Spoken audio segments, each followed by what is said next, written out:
Most people call me Tissa.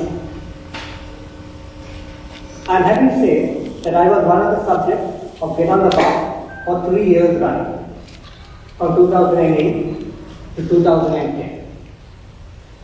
I am happy that I am here to speak to you today, that I am not a subject of Get on the Bus, but a success of its endeavors.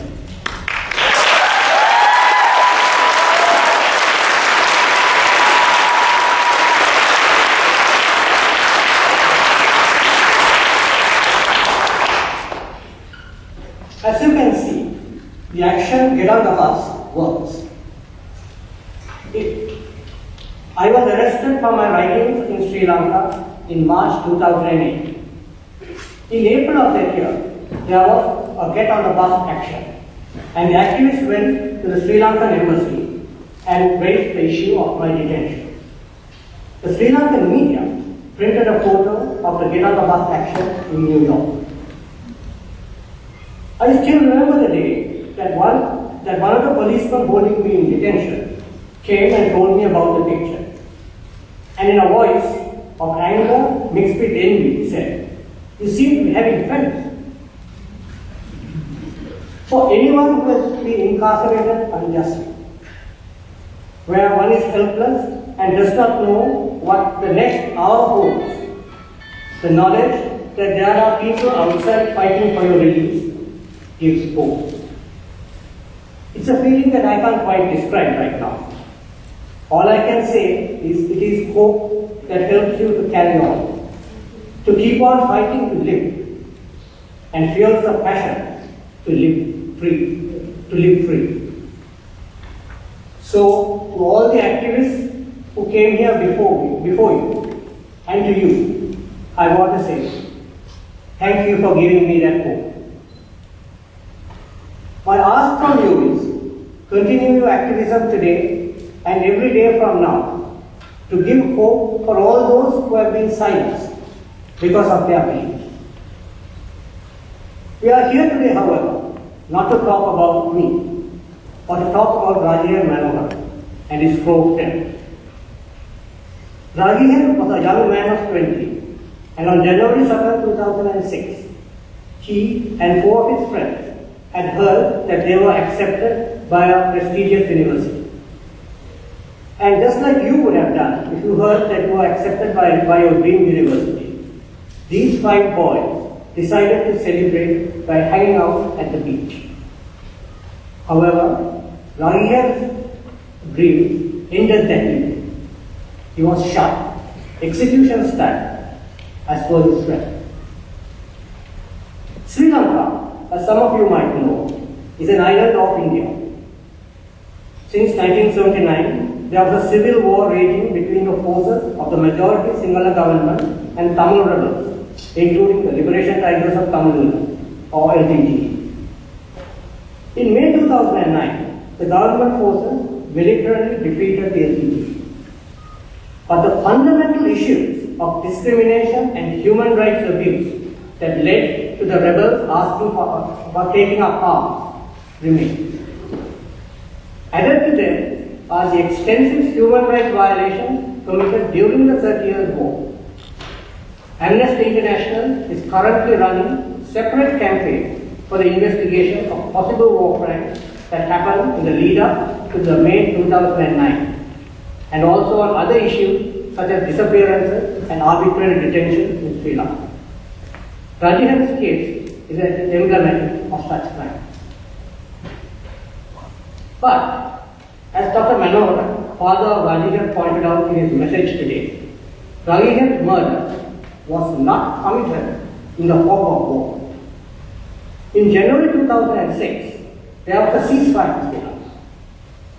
The eastern town of Trinco Five, where these murders were committed, was under the complete control of the Sri Lankan government and military. The murder of Ragihar and his 4 friends are the first recorded civilian deaths of what would become the next phase of the war. Ragihar carried no arms and was not creating a disturbance. According to the University Teachers for Human Rights, an organization in Sri Lanka, Ragihar was talking to his friends on the beach. There were many others on the beach as well. Then, without warning, a grenade was lobbed near where the boys were seated, and it exploded. The boys, some injured, had made to leave, but armed men surrounded the boys and made them to kneel on the beach. Dr. Manoharan, who heard of the commotion at the beach, had rushed there. Other parents too rushed. However, the Navy had stopped them meters from where their sons were being held. Dr. Manoharan had heard the boys pleading for their lives before he heard those fatal gunshots. Civil society believed that these 5 boys were killed to sow terror and silence the community. Silence is the most powerful weapon to perpetrate human rights violations. All over the world, those that perpetrate violence wish to silence their victims and make sure that they remain nameless and forgotten. To defy that, I would ask you to say Ragihar's name with me. Come on, please. Ragihar. Ragihar. Once again, please. Ragihar.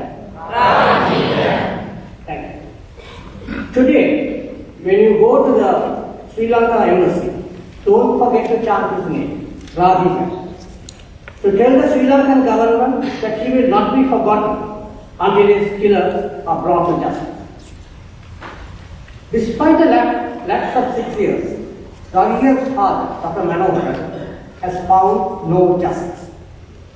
Dr. Manoharan himself has photographic evidence of the gunshot wounds on his son's body and has photographic evidence of the spent bullets on the beach. He has testified in the magistrates court in Sri Lanka. He has also testified before the Special Presidential Commission in Sri Lanka.